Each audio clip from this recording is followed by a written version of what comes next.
todo el día.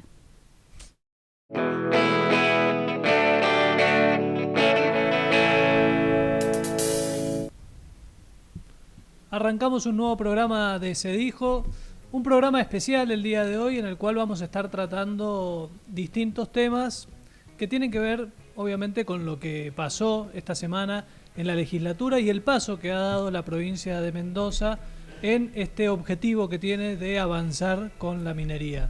Vamos a hablar de lo que fue, lo que pasó en la puerta de la legislatura y lo que pasó adentro del recinto, pero sobre todo nos queremos concentrar en lo que viene de aquí en adelante. Además, se cumplieron 10 años desde que Alfredo Cornejo asumió allá por diciembre del 2015 como gobernador de la provincia de Mendoza, 10 años de gobierno de Cambia Mendoza, y también tenemos la posibilidad de hablar de esto con una invitada especial. Antes lo presento a Mariano Fioqueta, a quien tengo aquí con nosotros como siempre. ¿Cómo andamos, Marian? ¿Todo Buenas, bien? Mariano, ¿cómo andamos? Un día, el de ayer, que terminó siendo un poco más tranquilo de lo que imaginábamos, ¿o no? Sí, ¿Cómo lo de viste hecho, vos? como vos decías, afuera y adentro fue rápido la sesión, digamos, en comparación con lo que había sido la sesión en diputados fue bastante más corta. Y también afuera, si bien hubo dos protestas, una a la mañana y otra a la tarde, quizás no tuvieron la magnitud que se esperaba o que tuvo este proceso en el 2019. Sí, no sé si la palabra es magnitud, creo que tuvo magnitud, Sí. pero no hubo incidentes, lo cual celebramos.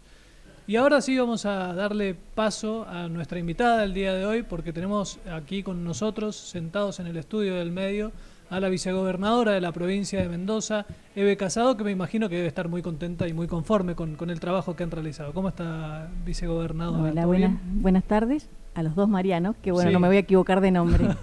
Y si se equivoca con los dos. Exactamente.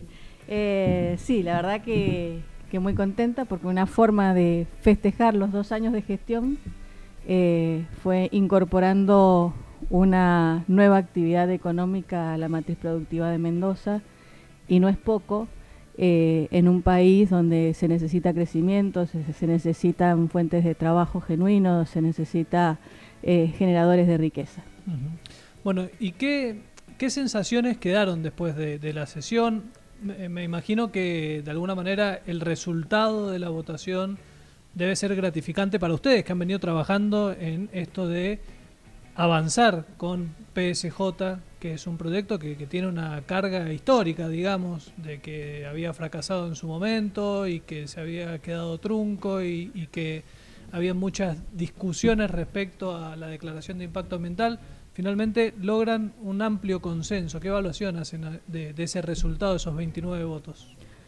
Bueno, tiene que ver con muchos meses de trabajo, no solamente el día de la votación, ¿no? Primero se trabajó en pensar en la minería como una actividad para Mendoza, y en por qué había fracasado en las otras oportunidades, y entonces buscar también la licencia social de la mayoría de la ciudadanía con información certera, pero dándole también herramientas de confianza y de seguridad.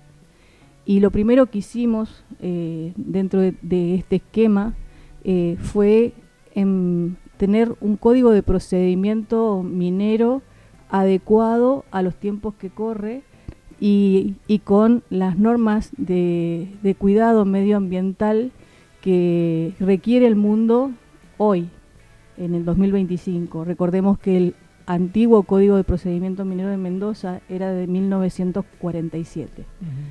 Y en ese Código de Procedimiento Minero está establecido cada uno de los pasos que debe seguir cualquier proyecto minero, desde la prospección a la exploración, a la explotación y al cierre de mina. Y creo que es bastante claro, consistente y adecuado a las normas medioambientales que requiere el mundo, y cuando hablamos del mundo, de los países del primer mundo, ¿sí? En segundo lugar, se empezó a hablar de minería, que era mala palabra, porque había miedo en la ciudadanía, había desconfianza en la ciudadanía. no se podía hablar abiertamente del tema en ningún lugar y mucho menos en algunos departamentos como San Carlos, Alvear, etcétera. Entonces, lo primero que uno tiene que hacer frente al miedo y a la falta de licencia social es informar, es dar información certera, es hacer que hablen los que saben, porque opinamos, podemos opinar todos, ustedes como periodistas, yo como médica, doña Rosa como ama de casa, pero cuando uno habla de temas específicos y de temas sensibles, tiene que buscar a los que han estudiado sobre el tema, se han formado, se han capacitado y son especialistas en el mismo. Uh-huh. Y ahí es donde se empezó a trabajar en las escuelas, con los docentes, con las ONGs, con las cámaras empresariales, llevando geólogos, llevando ingenieros en minas, ingenieros químicos, llevando ingenieros ambientales, para que explicaran qué es la minería, qué significa la minería, cuál es la importancia de cada uno de los minerales para cualquier persona, el uso que tienen los minerales que utilizamos prácticamente desde que nos levantamos hasta que nos acostamos y en todas las actividades que realizamos, y hoy más que nunca, porque hoy no hay nadie que no tenga un celular en la mano, y eso es oro, es níquel, es litio, es todos los minerales juntos, ¿no? Es real que hay mucha desinformación sobre el tema. Ahora, en estos días hemos estado publicando varias notas en el medio mostrando un poco cómo ha influido la política, no ahora, sino en la última década o incluso en los últimos 15, 20 años respecto a la minería. Y vemos que hay personas que hasta hace 10 años se oponían al proyecto San Jorge. El actual ministro de Educación, Tadeo García Salazar, proponía declarar zona de área protegida. Bueno, pero es parte de la educación. Pero ¿qué tanto... es parte, a ver... ¿Qué tanta responsabilidad tiene la dirigencia? No voy a hablar de un color político o de otro, pero la dirigencia política por cómo usaron el tema de la minería. A ver, cuando Alfredo Cornejo me propuso ser vicegobernadora o acompañarlo en la fórmula, yo le pedí o le dije que lo acompañaba con 3 condiciones, que pudiera influir en 3 cosas. Uno, en salud, poder hacer modificaciones de leyes que tenían que ver con la salud, como la ley de residencia, la ley de salud mental, el recupero, etcétera, que fueron 26 leyes que se aprobaron en la legislatura. En segundo lugar, le pedí poder influir, o que si yo lo acompañaba con una condición, que era que en Mendoza se hablara de minería y se pudiera hacer minería. Y en tercer lugar, modificar la currícula de la educación, uh-huh, principalmente de la educación secundaria. Y estamos en ese camino.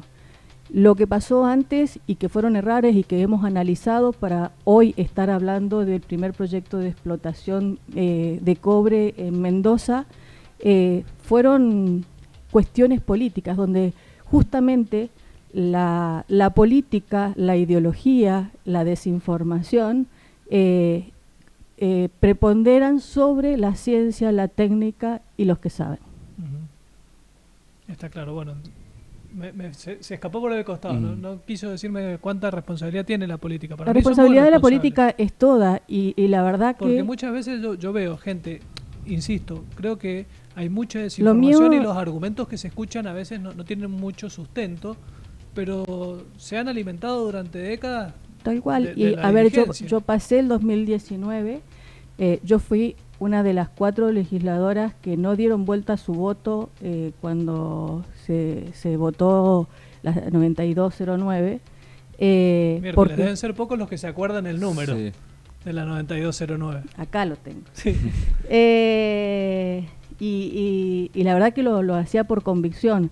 Antes de eso yo había ido con plata de mi bolsillo, había ido a Chile, había visitado una mina, había hablado con el ministro de Minería de Chile, con la ministra de Ambiente de Chile, para ver cómo hacían ellos, o sea, cómo podía ser que ellos hacían 100 años que extraían cobre y era su principal producto de exportación, y que además exportaban más frutas y vino que nosotros. Claro.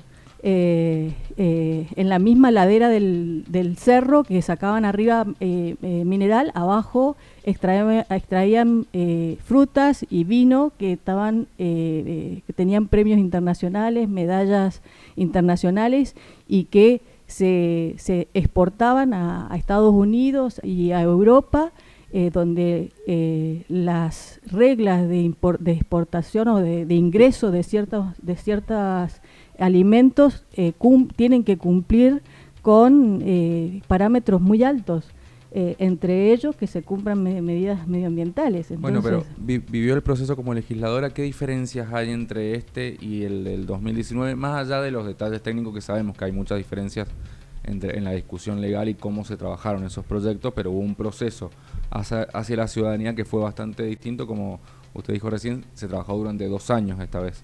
Exactamente, por eso es el tiempo durante el que se ha trabajado. En ese momento el gobernador Suárez creyó tener la licencia social porque durante toda la campaña había hablado de minería.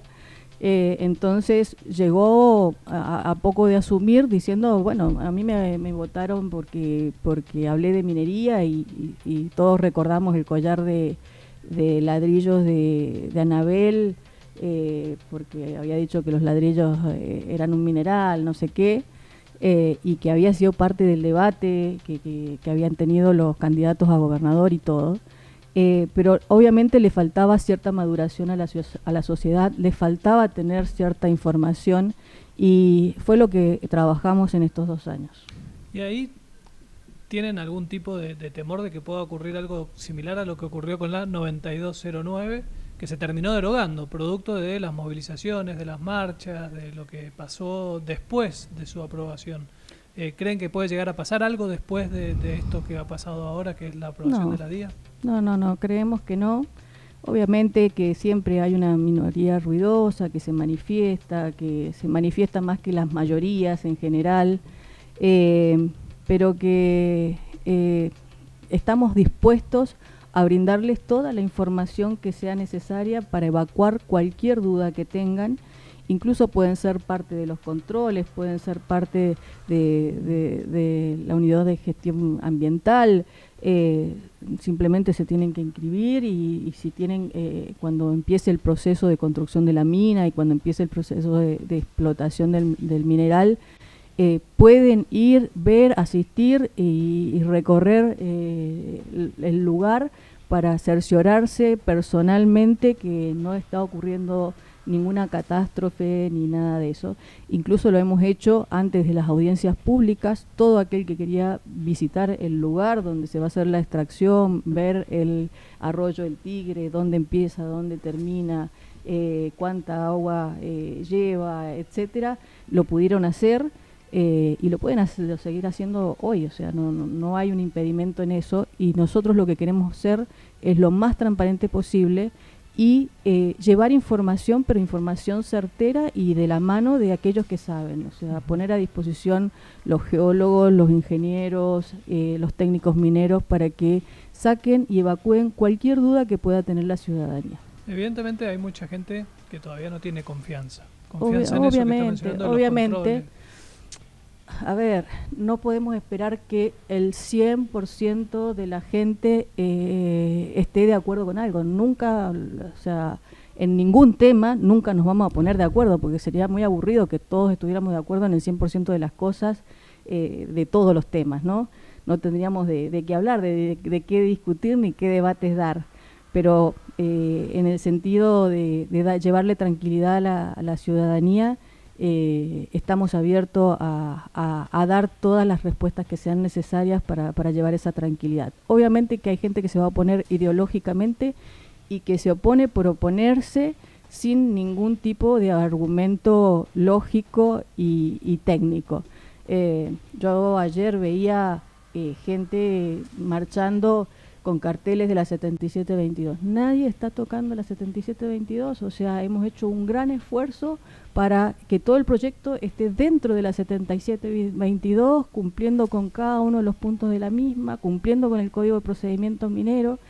Entonces creo que esa gente también está engañada dentro de esa marcha. O sea, si a vos te mandan a marchar por la 7722, es porque no leíste nada. Bueno, y ahí vamos a hablar un poco de lo que pasaba fuera de la legislatura. Yo recién, cuando arrancábamos la entrevista, destacaba algo que me parece que es muy importante, y es que fue una movilización popular muy grande, sobre todo creo en la tarde-noche, en las calles de la ciudad se vio mucha gente. Pero fue una manifestación pacífica y creo que así tienen que ser. La verdad es que me parece que es bueno destacarlo, así como también hay que cuestionar cuando eso no ocurre. Ahí dejamos unas imágenes, Leo, para ver con la vicegobernadora en bloque 3, ahí tenés un link, que es lo que pasó en la otra movilización el 23 de octubre, si no me equivoco, y el papel triste que termina cumpliendo la legislatura, porque ahí se llevan detenidas a unas personas, las tienen en la legislatura, según policía agredirlos. ¿Qué piensa de esto también? A ver, yo creo que también hay que ver las dos partes, ¿no? La policía está para cuidar el orden público, por sobre todas las cosas, y reprimir cuando esto no sucede. En este caso, 2 personas saltaron las vallas, le pegaron a la policía, agredieron a la policía, hubieron 9 policías heridos, y lo que hicieron los policías, porque eran 2 personas, el resto de las personas estaban pacíficamente como debe ser una protesta, y para que uno la escuche seriamente, la protesta tiene que ser pacífica, ¿sí? Si vos le volás la cabeza de un patadón a un policía, saltás la valla, ya estás incumpliendo, infringiendo la ley. Y lo llevamos, lo llevó la policía adentro del recinto, porque eran los que estaban, esas 2 personas eran las que estaban incitando el resto a la violencia. El resto de las personas no estaban involucradas en ese episodio de violencia. Entonces, mientras llegaba el móvil policial para llevarse los detenidos a esas 2 personas que estaban infringiendo la ley, se los retuvo dentro de la legislatura justamente para que el resto de las personas pudieran seguir manifestándose pacíficamente. Y bueno, después vino el móvil y se lo llevó, ¿sí? Pero estas estupideces que dijeron, han utilizado la legislatura como un lugar de retención y no sé qué, de detención ilegal y no sé cuánto. No me vengan con esas Hay una subcomisaría en la legislatura. Es una subcomisaría, o sea, esa parte de la legislatura es una subcomisaría. Y la comisaría a cargo, que es Lucía Carrasco, es impecable en su accionar y es impecable en el trabajo que hace día a día. Más allá de eso, ¿le parece bien? O sea, la cantidad de policías que hay, eran 2 las personas que usted dice estaban generando incidentes. Da la sensación de que hay veces que, no sé si en este caso, pero también ya había pasado antes. Vos ponete, ponete en el cuerpo de un policía, ¿sí? Que estás parado ahí frente a esa valla y hay gente golpeándote, escupiéndote, insultándote a tu mamá, y tenés que estar impávido en ese lugar. No, si yo ¿sí? lo respeto muchísimo. Y la verdad que hacen un trabajo, no y la verdad es que yo a la policía la voy a defender, y la voy a defender siempre, pero porque son las que bueno, es probable, pero es difícil. Uno es humano, no es una persona perfecta, ¿sí? Quizás en el momento, con la adrenalina que se vive ese momento, no es lo mismo que actuarlo en forma pacífica y relajada y haciendo o sea, es diferente. Hay que vivirlo con esa adrenalina. Uno no reacciona de la misma forma cuando está tranquilo que cuando está bajo presión, y la verdad es que si se excedió, no creo que haya sido la intención tampoco de ese policía, ¿sí? Piensen también que están muchísimas horas soportando esa situación, y que la orden que tienen es salvaguardar el orden público, cuidar la propiedad pública y la propiedad privada. Y ya tenemos antecedentes en otras oportunidades, en el 2019, cuando a los legisladores y a los empleados de la Cámara de Diputados nos tuvieron presos durante más de 12 horas los manifestantes, no nos dejaban salir y nos amenazaban con matarnos y con entrar y quemar la legislatura. Está la manifestación de, creo que la Ni Una Menos, que prendieron fuego a la legislatura. Entonces hay antecedentes de mucha violencia, de mucha agresión, y que obviamente uno no sabe en qué va a terminar una manifestación. Y tiene que estar con los recaudos necesarios. Está claro. El proceso, este es el comienzo del proceso, digamos, porque obviamente el proyecto PSJ Cobre Mendocino es uno de los proyectos. Malargüe Distrito Minero Occidental 2 contiene varios otros. ¿Hay otros en camino? ¿Cómo va a seguir este trabajo? O quizá el avance sobre lo simbólico ya fue dado y ahora obviamente se pueden esperar otras propuestas. Yo creo que PSJ o San Jorge es como un hito, es el antes y el después, y es el primer proyecto de explotación real que vamos a tener. Distrito Minero 1 como Distrito Minero 2 son todos proyectos de prospección y de exploración, ninguno de explotación. El sábado pasado fui a Malargüe, a 300 kilómetros de la ciudad de Malargüe, a San Romeleo, que es un proyecto también de cobre, pero con una característica particular, es el cobre que se usa para la agricultura.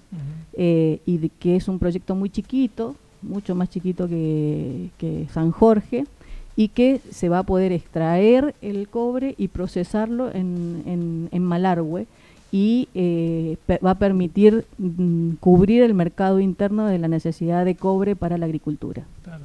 Bueno, ahí hay un caso que para mí es anterior a San Jorge, que iba a ser la vidriera de la minería, más allá de que no es minería metalífera, que era Vale. Bueno, ahí metió la cola la política, el kirchnerismo. Sí.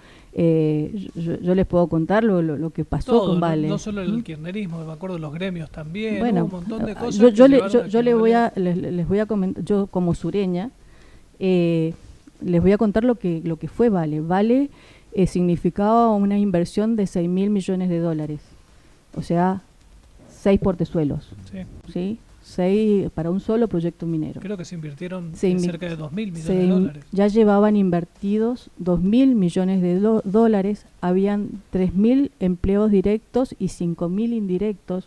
Prácticamente todo Malargüe, parte de San Rafael y muchos alvearenses trabajaban en ese proyecto de explotación de potasio. Y el proyecto era extraer el potasio y a través de una línea férrea sacarlo por el Atlántico a través del puerto de Bahía Blanca, porque como era una empresa brasilera, lo llevaban en barco luego a Brasil, que era una necesidad de cubrir las necesidades de potasio que tenían para la agricultura en Brasil. Cuando llevaban 2.000 millones y estaban con las intenciones de construir ellos el ferrocarril hasta Bahía Blanca, de Malargüe a Bahía Blanca, cada pueblo que atravesaba el tren, con lo que significa que te pase el tren por la puerta de la casa, o sea, porque no solamente una vez que vos tenés la vía podés utilizarla para otras cosas, no solamente para el potasio, o sea, podés sacar tus productos, si pasaba por La Pampa, sacar carne, si pasaba por Río Negro, sacar los productos del Valle de Río Negro, etcétera. Cada pueblito le cobraba un peaje diferente. Entonces, son empresas multinacionales con reglas muy claras, que son serios en sus accionares. Entonces fue a pedirle a Cristina que intercediera para que se expropiaran ese trayecto como para poder hacer la vía sin tener que pagar un peaje diferente en cada pueblito, porque, o sea, eso es inexplicable a un fondo de inversión internacional, que vos tenés que pagar un peaje diferente en cada lugar, y que no era una regla clara, o sea, un día te podían cobrar un valor y al otro día otro, y ir cambiándote las reglas de juego a medida que ibas avanzando en el proyecto, ¿no? Y Cristina nunca lo recibió al CEO. Eso fue uno de los inconvenientes. El otro inconveniente fueron los gremios, que estaban en plena construcción y un día se les ocurría hacer paro a los de camioneros y te hacían el paro, al otro día se les hacía los de la UOCRA y al otro día no sé qué. Y la verdad que eso tampoco es para nada serio. Fue una oportunidad perdida y era fue un motor económico enorme. Fue una oportunidad perdida, fue muy triste para los que vivíamos allá, muy triste. Yo como médica, por primera vez había empezado a atender una cantidad enorme de pacientes que venían con OSDE. Y que esos pacientes era la primera vez. Yo pensé que iba a decir que se estaban enfermando Ajá, en minas. sí, sí, No. Era la primera. Para esos pacientes era la primera vez que tenían una obra social. ¿Y qué obra social? O sea, una prepaga. Mi hermana es odontóloga. Atendió un montón de gente que nunca había ido al odontólogo. Claro. O sea, bueno, y esa un montón de concesionarios de San Rafael pusieron sedes en Malargüe. O sea, uno iba a Malargüe y veía un pueblo que estaba resurgiendo, que había vida, que todos los días había negocios. ¿Qué pasó que no se pudo reactivar? Porque se trabajó mucho en PRC y después se terminó adjudicando la. Y primero la los antecedentes, después el precio del potasio disminuyó y ya no era tan rentable hacer semejante inversión. En tercer lugar, bueno, recién ahora hay confianza, recién ahora hay un RIGI que te permite tener cierta previsibilidad en un país que te cambia el gobierno cada 4 años y te cambia las reglas. ¿Tienen expectativas de que vuelva a ser un creemos motor que sí, pero bueno, hoy ya tenemos otra realidad. Hoy en Malargüe hay 71 proyectos de exploración en marcha, uno de explotación haciendo la declaración de impacto ambiental, seguramente pronto otros de explotación de hierro y de cobre que seguramente van a presentar también sus declaraciones de impacto ambiental. Ya es otra la expectativa y es otra el horizonte que se ve particularmente en Malargüe. Bueno, se cumplen también 10 años de lo que es el gobierno de Cambia Mendoza. Yo te mandé una foto, Leo, para que le mostremos a la vicegobernadora las diferencias. Hay una que es notoria, es otra vicegobernadora, pero bueno, ¿qué análisis hace de estos 10 años de Cornejo o de Cambia Mendoza, digamos, porque en el medio hay un Rodolfo Suárez entre los dos gobiernos de Cornejo? Pero ¿qué evaluación hace de lo que ha sido este proceso? Que ha sido 10 años de un mismo equipo de gestión, si bien han cambiado los gobernadores porque nuestra constitución no tiene reelección, ha sido prácticamente un mismo equipo de gestión que ha ido madurando en esos 10 años de trabajo y que ha ido llevando a la provincia a diferentes reformas que son tomadas a nivel nacional como punta de flecha, como punta de lanza y como ejemplares en diferentes temas, en educación, en salud, en justicia, en seguridad. Muchas de las cosas que hemos hecho durante estos 10 años las están copiando y las están tomando en otras provincias, incluso a nivel nacional. ¿Qué diferencias nota entre el Cornejo del 2015, que bueno, capaz lo conocí menos, que al Cornejo del 2023, que es el que lo lleva como compañera? Bueno, creo que es un Cornejo más maduro, con más experiencia, que no pierde el pragmatismo y la capacidad de trabajo que tiene. Es una persona que está 24/7 y que disfruta ser un gestor, disfruta ser gobernador, es un apasionado de lo que hace y que está al tanto de todo y cada uno de los detalles en cada uno de los departamentos y con cada uno de sus referentes y sus dirigentes. La verdad que tiene una capacidad de trabajo increíble y lo dice alguien que no se le achica tampoco en esa capacidad de trabajo. Pero siente que le da espacio dentro de la gestión porque totalmente podemos ver diariamente que lo acompañan casi gran parte de las actividades. Sí, la verdad es que yo me sorprende la cantidad de espacio que me da y las posibilidades de ser yo que me da, o sea, que no es fácil que me dejen ser yo. Ha traído algunos problemas. Sí. Pero bueno, ahí está. Pero estoy, Claro. me aguanta, nos aguantamos mutuamente. ¿Te acordás cuando Suárez dijo que le había Lo bloqueado había el WhatsApp? bloqueado porque no. Bueno, él no me aguantó, ¿eh? Y solo era legisladora. Pero no, la verdad es que me da mucho espacio. Por diferentes razones el gobernador ha estado ausente en la provincia porque la ha representado en diferentes países o a nivel nacional, y la verdad es que me ha dejado mucha tarea cada vez que se va y me ha permitido hacerla, y la verdad que el gabinete también es un gabinete de gente joven pero muy comprometida con el trabajo, y que la verdad que da gusto trabajar con ellos. Bueno, muchísimas gracias por haber venido. Ya nos están empezando a meter presión de que hemos llegado al horario. Se tiene que ir al señalado. gimnasio. Sí. Gracias a Franco Pereira también por ayudarnos a Tiene traer que ir aquí a la cuidar el bebé vicegobernadora. porque ahora que es padre también le toca Y bueno, paternar. sí, yo Tiene en que un rato repartir también tengo que ir a cumplir responsabilidades. funciones. Bueno, muchísimas gracias por haber venido, Eve. No, muchísimas gracias a ustedes. Bueno, ahí estábamos entonces con la vicegobernadora de la provincia de Mendoza, Eve Casado, hablando de estos dos temas que estábamos mencionando. Ahí le vamos a invitar enseguida a Gastón Bustelo que siga acá hablando con nosotros de estas dos cosas, de lo que fue la sesión en la Cámara de Senadores donde se aprobó finalmente la declaración de impacto ambiental de PSJ, y además también de los 10 años de gobierno de Alfredo Cornejo. Sí, estamos esperando que se vaya. Claro. Yo ahora que se Que va... no sea incómodo. Para que no sea Vamos incómodo. a hacer de cuenta que se fue. Ahora que se fue la vicegobernadora, puedo decir que yo veo un Cornejo muy distinto entre el 2015 y el año 2019. Escribí una columna que los trolls me han salido a pegar. Ha traído algunos problemas la en columna. las redes, en Twitter, diciendo que se parecen a lo que criticaban. De a poco yo veo que han ido adquiriendo vicios y formas que... No muestres más a Eve. Ya se fue, se da cuenta que se fue. Si no es como que no me dejas hablar, Leo, por favor. Se inhibe. Dale, habla. Claro. Ya te voy a contestar.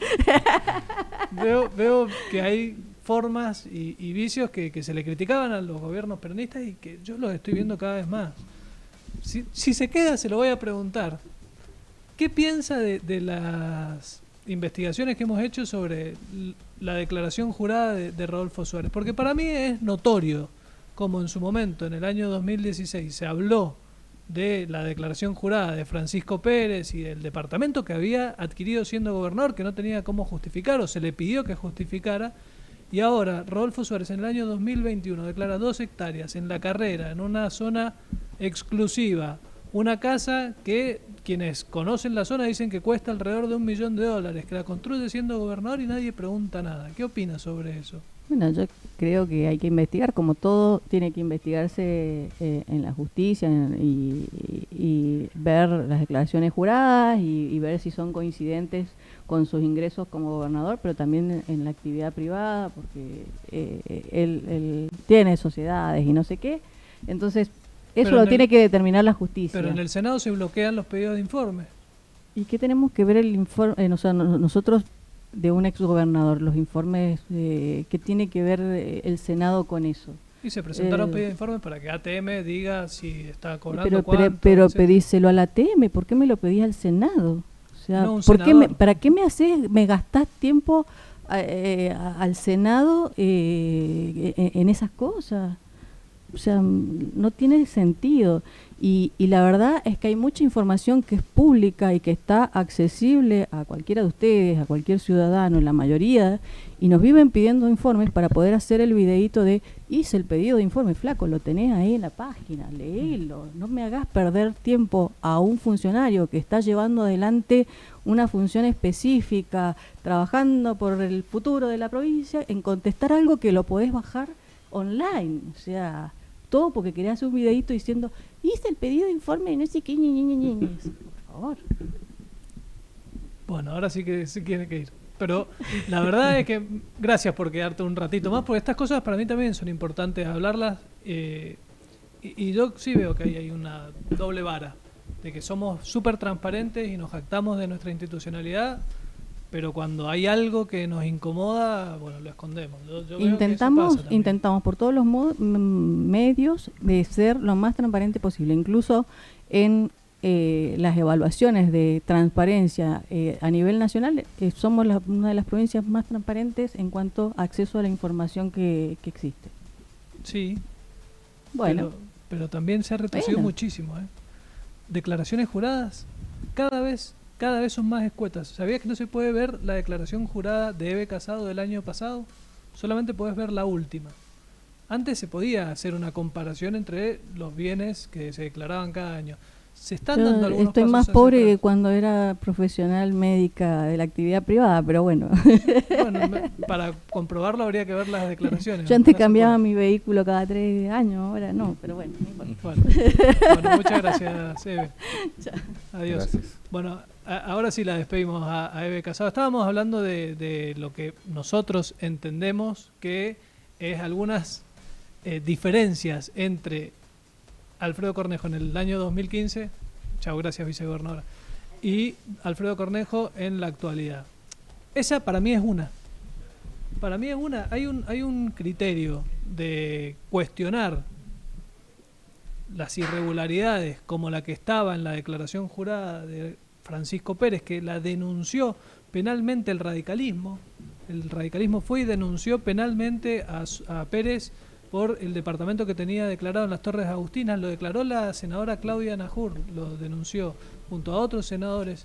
Y después la senadora Claudia Najur no aprobó los pedidos de informe que había presentado un senador, de los cuales hablábamos con la vicegobernadora Eve Casado. Yo veo que hay una semejanza en aquello que cuestionaban. O sea, hoy veo esas cosas. Sí, más allá de los casos puntuales que estás marcando, también se puede ver en el discurso.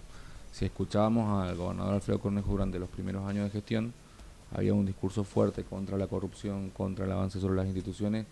Posiblemente ya no, Bueno, no ese va era- por ese lado ese del es otro discurso, quizás ejemplo. básicamente porque está copiando de los mismos modos. Cornejo en su momento era muy crítico del procurador de la Corte, que se llamaba Rodolfo González, por si alguien se ha olvidado, y decía que trabajaba para el peronismo, que estaba vinculado al peronismo y lo cuestionaba. Sale Rodolfo González, renuncia y nombran a una persona que ha demostrado ser funcional al gobernador de la provincia, cuando no debería ser el procurador de la Corte, ni peronista ni radical, debería ser el encargado del Ministerio Público Fiscal y de que se lleven adelante las investigaciones, todas, no algunas. Pero bueno, ahora sí le doy la bienvenida a Hola, Gastón Bustelo. ¿cómo andan? Buenas. ¿Qué dicen? Sí, no te quería dar la silla, Eve. Yo te llamé y todo, pero ella tenía Hizo ganas de bien, seguir hablando. hizo bien. Sí. Bueno, la verdad es que escribiste un artículo de los 10 años de Cornejo que me pareció súper interesante porque te tomaste un trabajo importante de ir a la hemeroteca y de buscar los archivos y de ver los recortes y construir de esa forma lo que ha sido este proceso, estos 10 años. ¿Qué análisis haces? No, bueno, eso siempre es interesante porque bueno, te hace acordar cosas que las viviste, Sí. hasta a lo mejor las escribiste y se te pasaron, ¿verdad?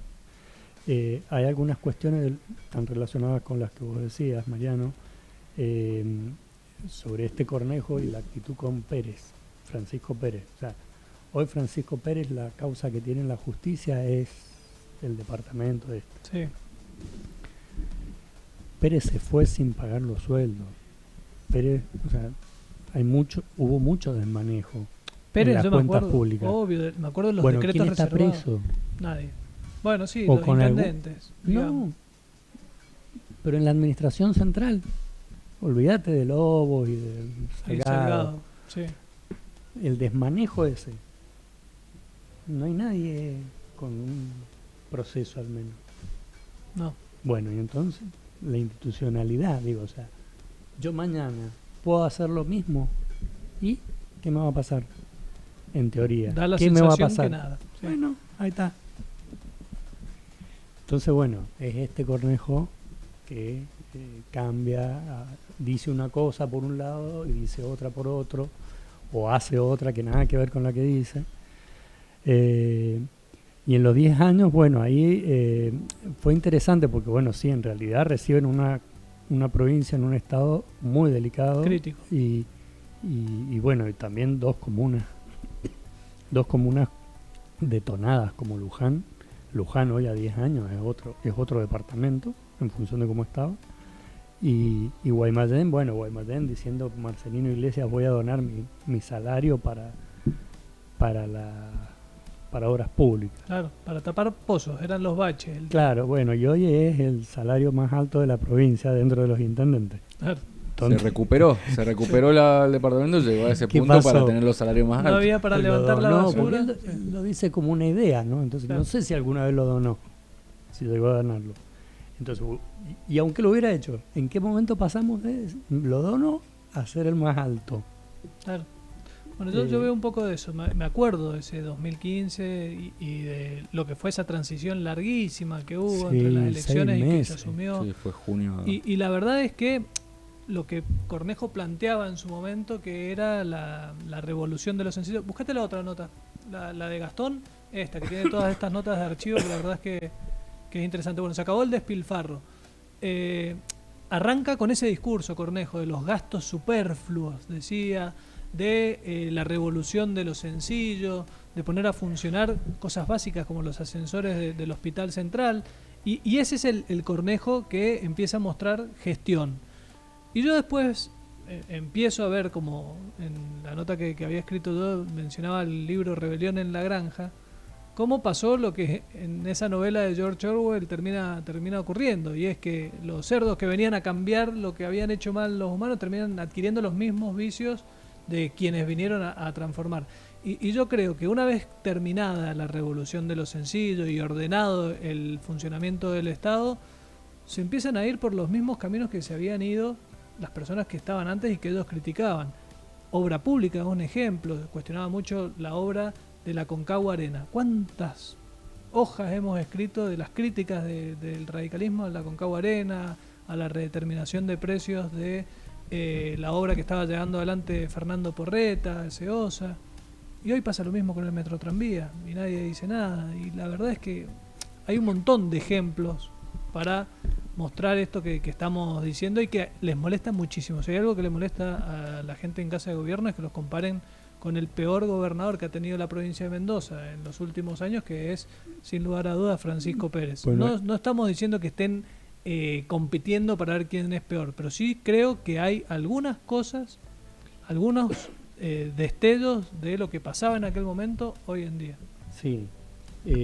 Yo creo que básicamente Cornejo, ordena, sí, es verdad, ordena, el Estado ordena las cuentas, pero se dedica a construir poder. Sí. Es para lo que él utiliza su primer mandato, básicamente. Entonces, eso es lo que ahora es lo tan complicado que deja y que va a costar cambiar, y que a lo mejor puede pasar lo que vos decís, pero con otra gente. Hay muchos que quieren llegar a la gobernación. No sé si están dispuestos a cambiar esto, sino para usarlo Claro. y hacer lo mismo que hacen los de ahora.